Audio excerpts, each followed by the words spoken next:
Hello friends, तो चलिए आज हम देखते हैं। आज 3 मार्च है और 3 मार्च के हम करंट अफेयर्स देखेंगे। अभी 3/3/2023 की करंट अफेयर्स है, जो भी आपके एग्ज़ाम के लिए इम्पोर्टेंट है उसको हम कवर करेंगे। चलिए स्टार्ट करते हैं हम आज की वीडियो। देखिए आज की पहला क्वेश्चन है, दुनिया की सबसे लंबी नदी क्रूज MV गंगा विलास, आप लोग नाम सुने होंगे, MV गंगा विलास ने किन 2 स्थानों के बीच अपनी पहली यात्रा पूरी की है। तो आप लोग इसे भी पहले सुने हैं कि बनारस से डिब्रूगढ़ तक PM मोदी द्वारा इसका उद्घाटन किया गया था। MV गंगा विलास ये क्या एक क्रूज थी जो कि बनारस से लेकर असम डिब्रूगढ़ तक इसकी जो है पहली यात्रा क्या कर ली गई, पूरी कर ली गई। तो आंसर क्या हो जाएगा, ऑप्शन है बनारस से डिब्रूगढ़। तो चलिए इसके हम कुछ इंपॉर्टेंट पॉइंट्स जानेंगे। फ्रेंड्स देखिए, MV गंगा अगर विलास क्रूज ने दुनिया में सबसे लंबे जल मार्ग पर चलकर करीब 3200 किलोमीटर की लंबी यात्रा तय की है। आपसे प्रश्न पूछा जा सकता है फ्रेंड्स कि दुनिया में सबसे लंबे जल मार्ग जो क्रूज है कौन सा है, तो MV गंगा विलास क्रूज है, जो कि कहाँ से कहाँ चलता है, बनारस से डिब्रूगढ़ असम तक चलता है। नेक्स्ट पॉइंट है, प्रधानमंत्री नरेंद्र मोदी ने 13 जनवरी 2023 को वाराणसी से वर्चुअल रूप में क्रूज को हरी झंडी दी थी। वर्चुअल रूप में क्या दी थी, क्रूज को हरी झंडी दी थी। फ्रेंड्स अगर हम आपको बता दें इससे अन्य कोई इंपॉर्टेंस जो ऑप्शन में दिया हुआ है, नासिक से दानापुर, तो देखिए इसके अगर कुछ बात करें, आपको याद आ रहा है प्रथम किसान रेल, भारत की जो पहली किसान रेल है वो कहाँ चली थी, नासिक से बिहार, जो बिहार दानापुर में चली थी। ये नासिक से लेकर कहाँ पड़ता है, देवलाली। नासिक मतलब देवलाली से दानापुर, बिहार में दानापुर है, वहाँ क्या चली थी, पहली भारतीय किसान रेल चली थी। और नेक्स्ट बात करें अहमदाबाद से मुंबई, तो देखिए पहली बुलेट ट्रेन है जो है कहाँ चलेगी, अहमदाबाद से मुंबई चलेगी, जो कि सूरत में पहला स्टेशन बनकर तैयार हो गया है। लेकिन ये जो बुलेट ट्रेन है किसके सहयोग से चलेगा फ्रेंड्स, ये जो बुलेट ट्रेन है ये जापान के सहयोग से चलेगा। किसके सहयोग से चलेगा, जापान के सहयोग से चलेगा। और फ्रेंड्स बात करें विशाखापट्टनम और सिकंदराबाद, तो आपको याद है अभी हाल ही में जो 8वां जो वंदे भारत ट्रेन है वो कहाँ से चली है, विशाखापट्टनम से लेकर सिकंदराबाद के बीच चली है।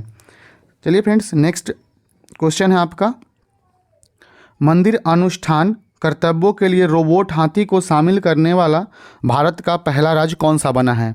देखिए रोबोट हाथी को शामिल करने वाला भारत का पहला राज्य कौन बना है फ्रेंड्स, आप कल की वीडियो में देखें तो इससे संबंधित भी प्रश्न आए थे। तो इसका सही आंसर क्या हो जाएगा, ऑप्शन बी केरल। केरल जो है मंदिर अनुष्ठान कर्तव्यों के लिए रोबोट हाथी को शामिल करने वाला, ये जो देख रहे हैं शामिल करने वाला भारत का पहला राज्य बन गया है। और हम आपको बता दें फ्रेंड्स, ये देख रहे हैं केरल है और ये देख रहे हैं केरल है। केरल के त्रिशूर जिले में, किस जिले में, त्रिशूर जिले में स्थित इरिजादीपल्ली श्री कृष्ण मंदिर अनुष्ठानों के लिए यांत्रिक आजीवन हाथी का उपयोग करने वाला देश का पहला मंदिर बन गया है। और केरल की कुछ विशेषताएं की बात करें तो केरल की राजधानी कहाँ है, तिरुवनंतपुरम। और केरल के मुख्यमंत्री कौन है अभी, पिनराई विजयन, जो भारतीय कम्युनिस्ट पार्टी के हैं। और यहाँ के गवर्नर कौन है फ्रेंड्स, आरिफ मोहम्मद खान। और अगर इसकी कुछ और विशेषताएं की बात करें केरल के अलावा अगर बात करें तो आपको याद होगा ये जो केरल देख रहे हैं इसमें मलयालम भाषा में हाई कोर्ट, यहाँ की जो हाई कोर्ट है फ्रेंड्स, हाई कोर्ट वो मलयालम भाषा में फैसला जारी करने वाला केरल हाई कोर्ट देश का पहला राज्य बन गया है। क्या बन गया है, देश का पहला राज्य जो अपनी क्षेत्रीय भाषा में हाई कोर्ट फैसला देगा। और दूसरा है कि आप जानते हैं यहाँ पर ये high court paperless high court भी हो गया। क्या हो गया, पेपरलेस हाई कोर्ट भी हो गया। और बात करें कि जेंडर पार्क है यहाँ, तो जेंडर पार्क कहाँ है फ्रेंड्स, जेंडर पार्क की अब बात करें, जेंडर पार्क, तो जेंडर पार्क आपको कोझीकोड में मिलेगा। और यहाँ एक और है फुल आर्म्ड ट्रांसप्लांट स्टेट, कहाँ हो गया, जैसे आप अपने हाथ को फुल आर्म्ड ट्रांसप्लांट कहाँ होगा, आपको स्टेट हो गया, कौन सा स्टेट हो गया, केरल हो गया है, जो कि आपको फुल्ली हाथों का अगर ट्रांसप्लांट कराना हो तो सबसे पहला राज्य बन गया है कौन, ये केरल बन गया है। चलिए नेक्स्ट फ्रेंड्स, आपको कुछ ऑप्शन में दिया हुआ है कर्नाटक, तो कर्नाटक में हाल ही में आपको याद आना चाहिए कर्नाटक से चंदन संग्रहालय, वो कहाँ है, कर्नाटक में ही है। और एक और याद आना चाहिए HAL द्वारा यहाँ हेलीकॉप्टर मैन्युफैक्चरिंग यूनिट का हाल ही में उद्घाटन किया गया है। और बात करें फ्रेंड्स असम की, तो असम में हाल ही में बायो CNG क्या किया गया, बायो CNG प्लांट लगाया गया है। कहाँ लगाया गया फ्रेंड्स, असम में। और गुजरात में आपको याद आ रहा है कि यहाँ JCB फैक्ट्री भी लगाई गई है। चलिए फ्रेंड्स, नेक्स्ट प्रश्न है आपका, PIB के प्रधान महानिदेशक के रूप में किसे नियुक्त किया गया। तो बताइए, हाल ही में PIB के जो प्रधान महानिदेशक हैं उनको नियुक्त किया गया है। तो बताइए किसे नियुक्त किया गया friends. Option C Rajesh Malhotra, ये करेक्ट आंसर हो जाएगा। ये क्या हो जाएगा, करेक्ट आंसर हो जाएगा। फ्रेंड्स आपको बता दें कि ये जो नीति आयोग PIB है, PIB का फुल फॉर्म क्या होता है, press information bureau, press information bureau. और इसकी स्थापना 1919 में की गई थी। इसकी मुख्यालय नई दिल्ली है। और ये जो है ये क्या है, राजेश मल्होत्रा जी हैं। और देखिए, भारतीय सूचना सेवा IIS के वरिष्ठ अधिकारी राजेश मल्होत्रा ने पत्र सूचना कार्यालय PIB के प्रधान महानिदेशक DG का पदभार ग्रहण किया है। मल्होत्रा 1989 बैच के अधिकारी हैं जिन्होंने सत्येंद्र प्रकाश की क्या किया है, जगह लिया है। फ्रेंड्स इसके अलावा ऑप्शन में दिया हुआ है BVR सुब्रमण्यम। तो बताइए, कल बताए थे आपको कि BVR सुब्रमण्यम को हाल ही में नीति आयोग की CEO बना दिया गया है। क्या, नीति आयोग की CEO बना दिया गया है। और बताइए, शैलेश पाठक किससे रिलेटेड है। फ्रेंड्स हाल ही करंट अफेयर बताए थे, फिक्की का CEO कौन बने हैं, शैलेश पाठक बने हैं। और दिलीप टर्की का नाम सुने हैं। जो दिलीप टर्की है फ्रेंड्स, ये हॉकी इंडिया के अध्यक्ष बनाए गए हैं। हॉकी इंडिया के अध्यक्ष कौन बना गए हैं, दिलीप टर्की। चलिए फ्रेंड्स, नेक्स्ट प्रश्न है आपका, किस मोबाइल कंपनी ने 60 वर्षों में पहली बार अपना लोगो बदला है। तो देखिए, सबसे पहला लोगो कौन बदला है फ्रेंड्स, आप देख रहे हैं ये किसका लोगो है, ये जो है नोकिया का। तो नोकिया ऐसा कंपनी हो गया है जो 60 वर्षों में पहली बार बदला है। पहले क्या था, दो लोग मिलके और हाथ जोड़ते थे, यानी क्लैप करते थे। तो ये अभी जो हाल ही में 60 वर्षों में पहली ऐसी कंपनी नोकिया हो गई है जो कि अपना लोगो बदला है।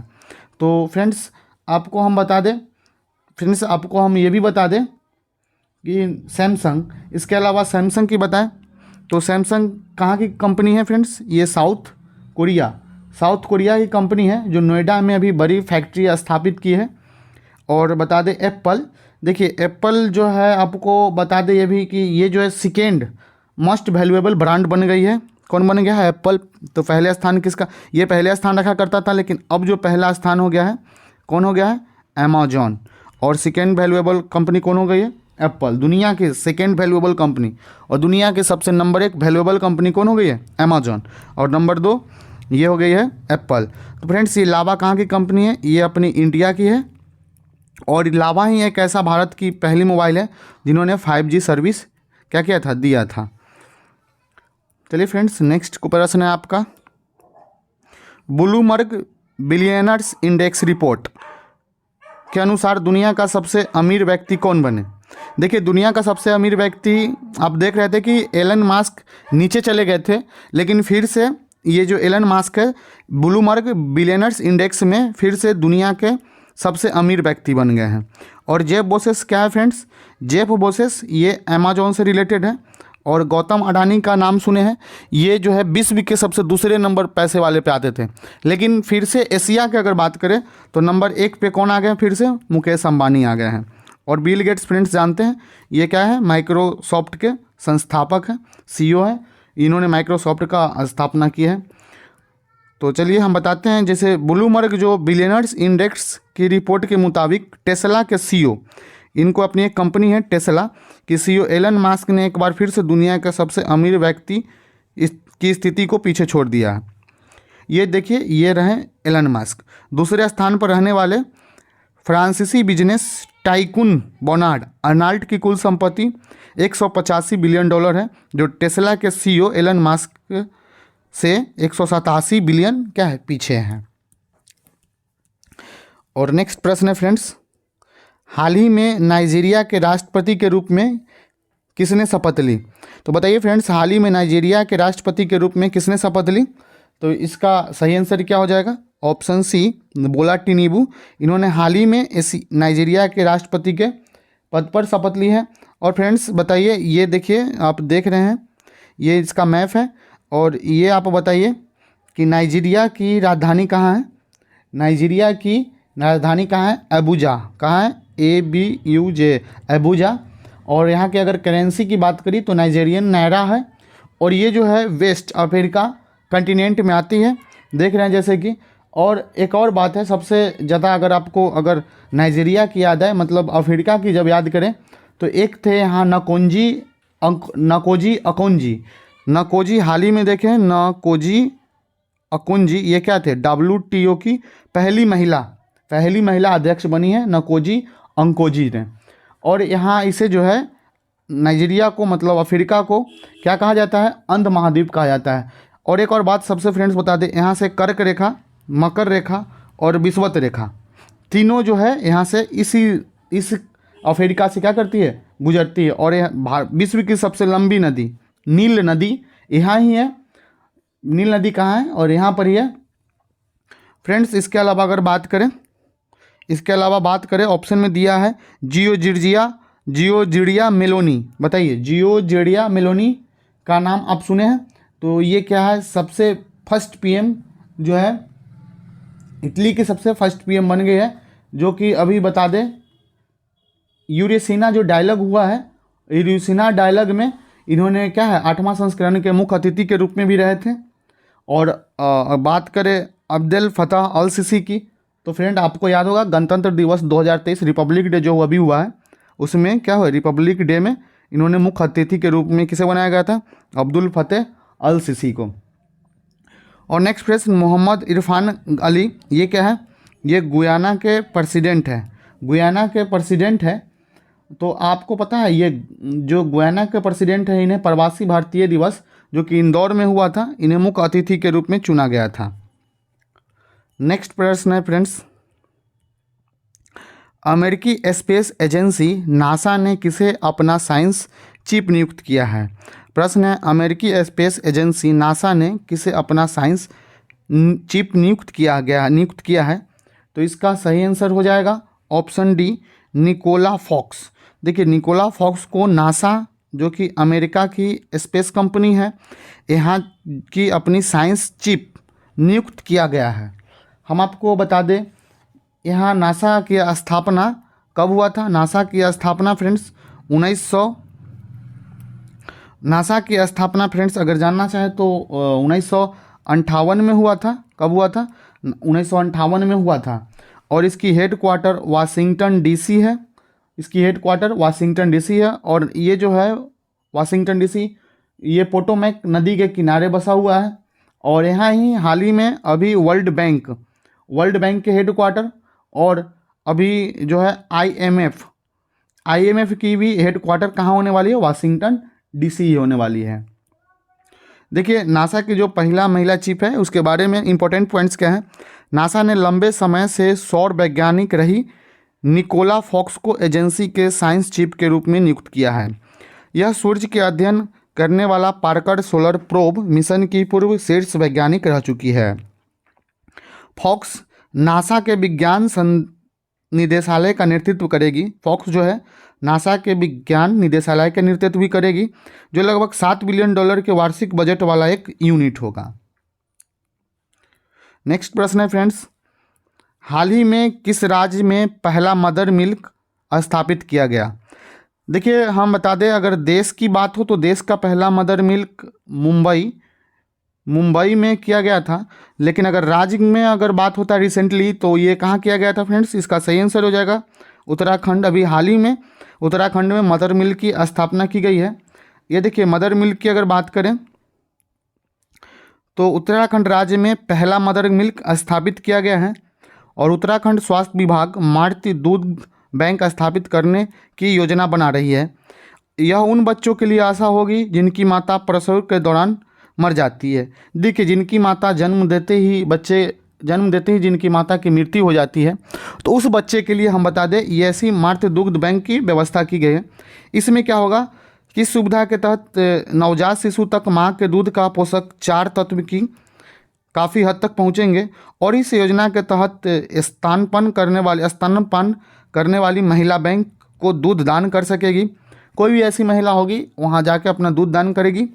और इसका मुख्य उद्देश्य क्या है? इसका फ्रेंड्स मुख्य उद्देश्य है कि जितने भी राज्य में शिशु मृत्यु दर हो रहे हैं उन्हें कम करने के लिए सरकार ने गर्भवती महिला के साथ जो है संस्थागत प्रसव ध्यान दे रही है। फ्रेंड्स इसके अलावा अगर हम बात करें तो उत्तराखंड की राजधानी कहाँ है? तो उत्तराखंड की राजधानी देहरादून है। तो देहरादून से एक उत्तरकाशी भी याद आ जाना चाहिए। उत्तरकाशी क्या हो जाना चाहिए? याद आना चाहिए। और सबसे अगर बात यहाँ करें तो उत्तरकाशी के अलावा उत्तराखंड में ही क्या है? मैसूर पड़ती है। और यहाँ ही हरिद्वार भी है, जहाँ यहाँ जो है हरिद्वार इसके ही नज़दीक है। और फ्रेंड्स ये रहा आपका। इसके अलावा अगर बात करें फ्रेंड्स उत्तराखंड को हम जो है और भी नाम से जानते हैं, जैसे valley of flower. Valley of flower किसे कहा जाता है फ्रेंड्स? वैली ऑफ फ्लावर किसे कहा जाता है? वैली ऑफ फ्लावर किसे कहा जाता है? उत्तराखंड को ही कहा जाता है। और रिपब्लिक डे की जो बेस्ट झांकी इस बार मिली है, किसको मिली है? उत्तराखंड को ही मिली है। और हाई कोर्ट जो है नैनीताल से कहाँ शिफ्ट किया? यहाँ की जो हाई कोर्ट है नैनीताल से कहाँ शिफ्ट कर दिया गया है? हल्द्वानी में शिफ्ट कर दिया गया है। और विशेष इसकी बात करें उत्तर प्रदेश, तो उत्तर प्रदेश में पॉड टैक्सी की शुरुआत 1 साल के लिए की गई है। और बात आती है अब राजस्थान की, तो राजस्थान में फ्रेंड्स AI बेस्ड, भारत का जो है AI बेस्ड लोक अदालत, लोक कोर्ट जो होती है, लोक कोर्ट भी यहाँ ही खोला गया है। और बात करें फ्रेंड्स हिमाचल प्रदेश की, तो हिमाचल प्रदेश में अभी हाल ही में कैबिनेट लागू किया गया है, जो पहली ऐसी भारत की राज्य है जहाँ कैबिनेट लागू किया गया है। और कैबिनेट के अलावा फ्रेंड्स परिवहन नीति भी यहाँ लागू किया गया है। नेक्स्ट प्रश्न है फ्रेंड्स, विश्व सतत विकास शिखर सम्मेलन 2023 WSDS कहाँ आयोजित की गई? फ्रेंड्स ये जो है वर्ल्ड सस्टेनेबल डेवलपमेंट जो है WSDS, ये कहाँ आयोजित की गई फ्रेंड्स? तो इसका सही आंसर हो जाएगा option A Delhi. Option A Delhi में किया गया है। और बताते हैं कि ये जो दिल्ली है फ्रेंड्स, ये दिल्ली की मैप है। बताइए दिल्ली किस नदी के किनारे बसा हुआ है फ्रेंड्स? दिल्ली जो है यमुना नदी के किनारे बसा हुआ है। कहाँ बसा हुआ है फ्रेंड्स? दिल्ली यमुना नदी के किनारे बसा हुआ है। और इससे के अगर कुछ और इम्पोर्टेंट पॉइंट्स की बात करें तो दिल्ली की स्थापना 1911 में होने वाला था, लेकिन 1912 में हुआ। कब हुआ? 1912 में हुआ। किसने किया? लॉर्ड हार्डिंग के समय नई दिल्ली की स्थापना की गई थी। और दिल्ली में ही एक अनंग ताल लेक है। कौन सा लेक है फ्रेंड्स? अनंग ताल लेक भी है। कहाँ है? दिल्ली में, जिसे राष्ट्रीय महोत्सव घोषित किया गया है। दिल्ली में आप देखेंगे वार मेमोरियल है, जो कि इंडिया गेट भी दिल्ली में, यहीं इसी के पास में वार मेमोरियल है। और बात करें दिल्ली की तो ड्राइवरलेस, क्या फ्रेंड्स? ड्राइवरलेस ट्रेन की भी यहाँ शुरुआत की गई है। और वृक्षारोपण लागू करने वाला पहला स्टेट कौन है फ्रेंड्स? दिल्ली ही है। तो ये है। और इसके जो बता दें आपको, यहाँ नीति आयोग की 7वीं बैठक कहाँ संपन्न हुई है हाल ही में? नीति आयोग की 7वीं बैठक जो है दिल्ली में ही संपन्न हुआ है। और इसके अलावा अगर हैदराबाद की बात करें तो हैदराबाद में बायो एशिया समिट क्या हुआ है? बायो एशिया समिट कहाँ हुआ है फ्रेंड्स? यहीं पर हुआ है। अगर बात करें नेक्स्ट है ऑप्शन में गुलमर्ग, तो देखिए खेलो इंडिया विंटर गेम्स जो है, खेलो इंडिया विंटर गेम्स भी कहाँ किया गया? गुलमर्ग में किया। लेकिन इसके विजेता कौन थे? जम्मू एंड कश्मीर इनकी विजेता थे। और बात आती है भोपाल की, तो भोपाल में भी इसका जो है 5वां संस्करण खेलो इंडिया यूथ गेम की किया गया है। लेकिन जो बात करें इसकी, अगर टॉप पर कौन थे? टॉप पर महाराष्ट्र थे। कौन थे? महाराष्ट्र थे। फ्रेंड्स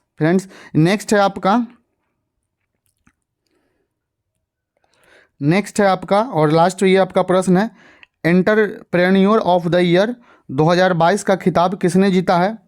तो इसका सही आंसर हो जाएगा फ्रेंड्स ऑप्शन डी, सज्जन जिंदल ने एंटरप्रेन्योर ऑफ द ईयर 2022 का खिताब जीता है।